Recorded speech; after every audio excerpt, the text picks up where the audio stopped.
Засохшая краска на палитре уже никогда не заиграет яркими цветами в этих стенах, а мольберт так и останется пустовать. Казанский филиал художественного института имени Сурикова закрывается, студенты пакуют чемоданы в Белокаменную, а преподаватели выходят на биржу труда. Постановили признать дальнейшее функционирование филиала МГХ имени Сурикова в городе Казани нерентабельным. Это выписка из протокола решения ректората Московского института. С ней сегодня ознакомили сотрудников. У нас завтра экзамен, просмотр по летней практике.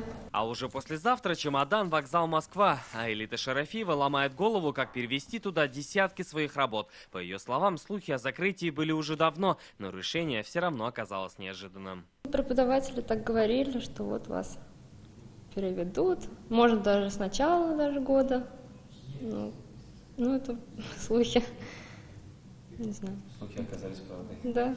А вот Ринат Сахибгариев переезду рад. Впереди работа уже с московскими профессорами и обещано общежитие в столице России. Если человек будет заниматься дипломом уже в Москве, уже изначально он стартует под руководством московских профессоров. Переезжают в Москву 19 студентов, а больше и нет. Уже 4 года в институте не было набора. Тогда же поменялся учредитель. Он перешел под крыло Минкульта России. С новыми хозяевами Казанский МГХИ остался без финансирования. Действующие студенты обучались уже на средства республики. Мы перешли как подразделение института в Министерство культуры нового учредителя без финансирования. Но я должен сказать, что благодаря Республике Татарстан мы доучиваем наших студентов. Как мы взяли на себя обязательства, так мы и выполняем. О закрытии художественного института татарстанский Минкульт московские коллеги, похоже, решили не предупреждать.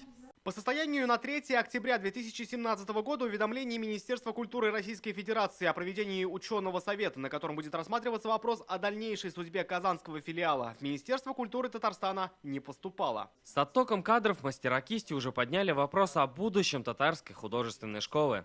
Просто может исчезнуть. Училище будет выпускать для Москвы и Санкт-Петербурга. Значит, союз потихонечку будет разваливаться.